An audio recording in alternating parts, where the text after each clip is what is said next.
उमर भाई पानी कर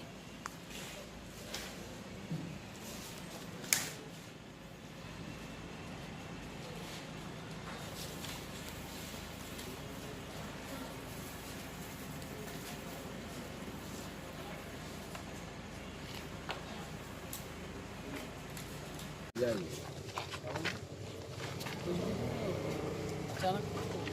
आवाज़ आई, हमें सब बाहर निकला और गिरा और बाहर